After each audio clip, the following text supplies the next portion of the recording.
Assalamu alaikum wa rahmatullahi wa barakatuh. C'est Thiago. Aujourd'hui, nous allons parler d'une thématique qui se nomme le bonheur. Le bonheur que tant de gens convoitent, mais personne n'arrive à l'atteindre. Personne, du moins très peu de gens, car une personne disait sur YouTube, comme quoi nous étions focus sur les choses extérieures à nous. Des choses qu'on ne peut pas contrôler vraiment. Mais pour continuer, je t'invite à prendre des notes, sortir un cahier et un crayon, comme d'habitude. Et si tu es là juste pour du divertissement et que tu n'as pas envie d'évoluer dans cette dunya, je t'invite à continuer tes occupations. Reprenons. Nous mettons le contrôle sur les choses extérieures à notre vie. Les choses dont on n'a aucun contrôle. C'est-à-dire, par exemple, la vie des personnes. Et à contrario, ce que l'on peut contrôler, c'est l'intérieur. Ça va être tes habitudes, tes objectifs, ton but.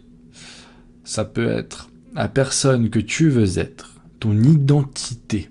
À quelle identité, tu aspires? Nous aspirons à être dignes de la communauté que le prophète sallallahu alayhi wa sallam voulait. Nous sommes des hommes qui suivent la sunna et le Coran. Et c'est très important à comprendre. Ce sont ces choses que l'on peut contrôler qui va nous pousser à atteindre nos objectifs, qui va nous permettre d'avoir la vie que l'on rêve, qui va nous permettre d'atteindre ce que l'on veut, vraiment. Bien sûr, bi'idnillah, avec la permission d'Allah. Alors, que faire de ces informations? Je t'invite à établir plusieurs habitudes que tu vas faire quotidiennement qui vont t'être utiles, qui vont te rapprocher de ton but et de tes objectifs. Par contre, ça sert à rien de t'indigner sur les choses dont tu n'as aucun contrôle, ce qui est extérieur à toi. Parce que si tu t'énerves sur des choses où il n'y a que des futilités, si tu t'énerves sur des choses dont tu n'as pas le contrôle, ça te sert à quoi? À rien. Donc reprends le contrôle, respire, c'est ce qui t'est destiné, tous les événements qui arrivent dans ta vie. Et toi, tu n'arrives pas à être heureux, pourquoi? Parce que tu réagis d'une façon excessive à ces événements, alors que tu pourrais réagir autrement. Tu pourrais réagir de façon sereine. Le bonheur, en fait, nous le cherchons constamment dans la vie des autres. Nous essayons d'abord de dire que lui fait mal les choses, que lui il a telle ou telle chose et que toi tu ne l'as pas. Il y a très peu, j'étais complètement déçu. Enfin, je ne sais pas. En fait, c'est un état qui arrive inconsciemment. C'est-à-dire que tu regardes la vie des autres et tu te dis, waouh, eux ils ont cette vie, moi j'ai cette vie. Et c'est là que tu rentres dans un schéma de pensée qui est très nocif pour toi. Il faut faire très attention à ça. C'est-à-dire que tu te dis, je mérite pas cette vie, ils ont meilleur que moi, pourquoi moi je suis dans celle-ci? Et tu commences à avoir tout un tas de questionnements qui vraiment n'ont aucun sens et qui vont impacter ton état d'être. Donc, ce que tu dois faire, c'est vraiment ne pas te comparer aux autres.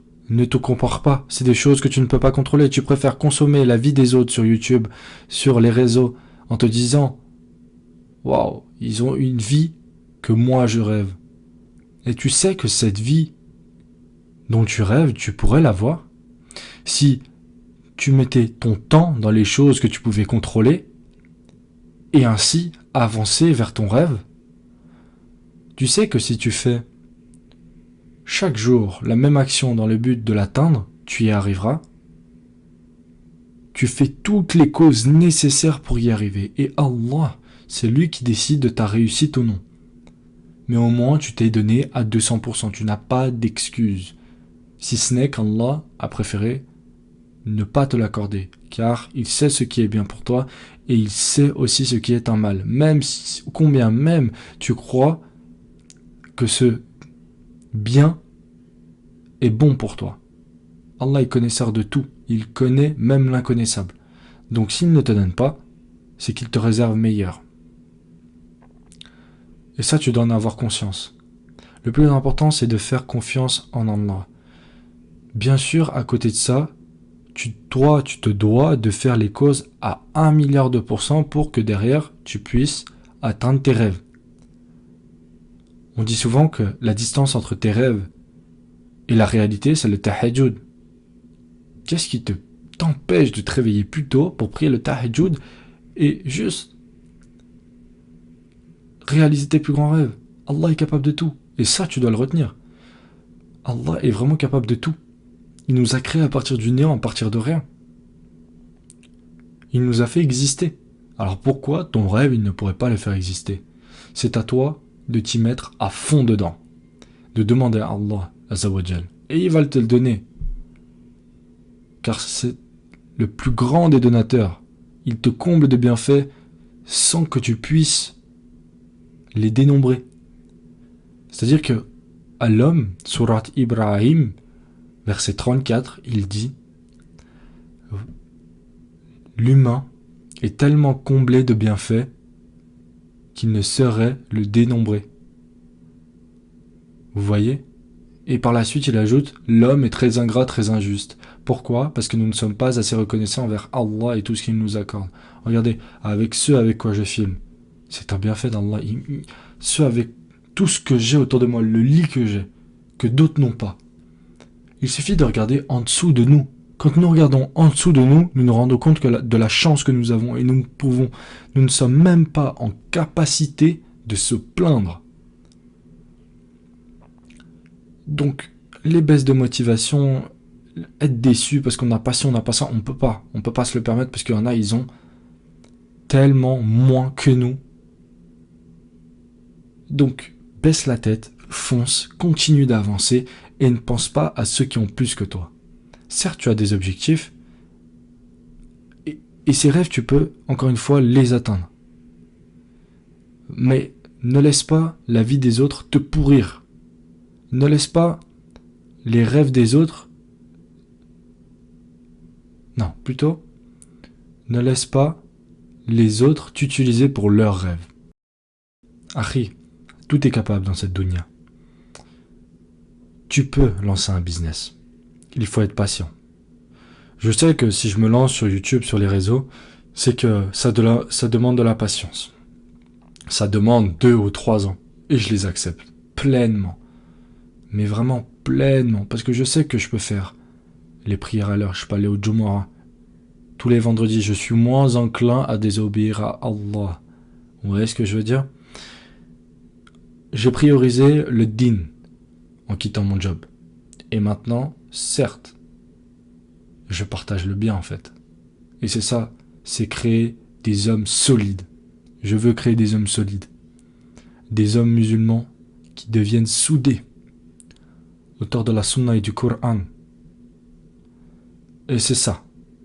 Le but de ces vidéos, c'est que tu me rejoignes de l'autre côté pour que je t'apprenne à comment générer tes premiers revenus à l'aide de ton business, à comment entretenir sa foi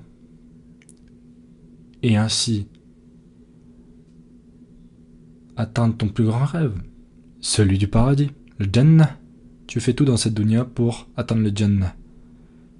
Et le business, il t'offre ce temps. Ce n'est pas du temps perdu.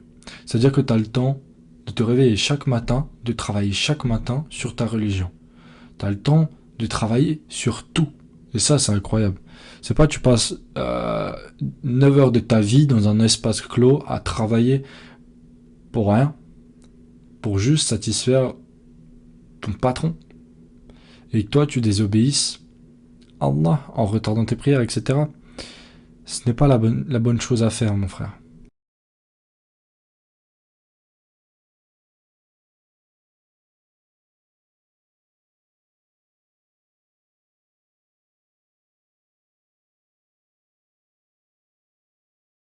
Si ça t'intéresse, je t'invite à cliquer le lien juste en description.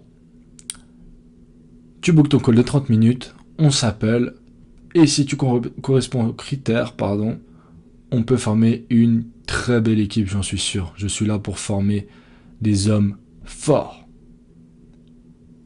Et surtout, des bons musulmans, Inch'Allah. Je te dis à très bientôt pour de nouvelles vidéos. et n'oublie pas de t'abonner.